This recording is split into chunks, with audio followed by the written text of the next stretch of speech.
ஒரு நாள் ஒரு குட்டி யாமை தான் அம்மாவிற்கு தெரியாம கடல்ல இருந்து வெளியே வந்து ரோட்ல தனியா நடந்து போயிட்டு இருந்துச்சான். அச்சோ! அப்போ ரோட்ல வந்த ஒரு வண்டி அது மேலே ஏத்திட்டு போயிடுச்சான். ஆக்சிடென்ட் ஆகி அடிப்பட்ட அந்த குட்டி யாமை உயிருக்கு போராட்டி இருந்துச்சான்.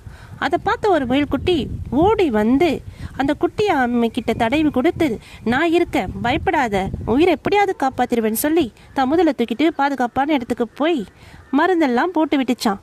அப்புறம் கட்டு போட்டு இரவு பகல் பாராமல் பாதுகாத்துச்சான். அப்புறம் அந்த குட்டி ஆமையோட அம்மா வளர கடலில் கொண்டு போய் விட்டுச்சான். இனி அம்மாவுக்கு தெரியாமல் வெளியே வரக்கூடாதுன்னு சொல்லிச்சான். அந்த குட்டி ஆமையும் ஓகே தேங்க்ஸ்னு சொல்லிட்டு தண்ணியில் நீந்தி தான் அம்மா கிட்ட போயிடுச்சான். அடுத்த நாள் நல்ல மழை பெய்துச்சான்.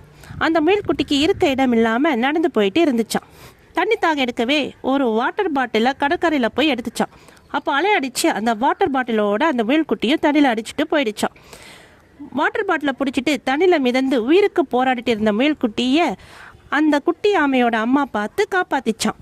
தான் முதுகில் தூக்கிட்டு போய் ஒரு பாதுகாப்பான இடத்திற்கு கூட்டிட்டு போயிடுச்சான். அங்கே அந்த குட்டி ஆமை இருந்துச்சான். முயல் குட்டியும் குட்டி ஆமையும் விளையாடி மகிழ்ச்சியாக இருந்தாங்களாம். ஒருத்தருக்கு ஒருத்தர் தங்கள் நன்றியை தெரிவிச்சிட்டாங்களாம். இந்த கதையிலேருந்து நமக்கு என்ன தெரியுது? ஒருத்தருக்கு நம்ம உதவி செய்தால் நமக்கும் உதவி கிடைக்கும்.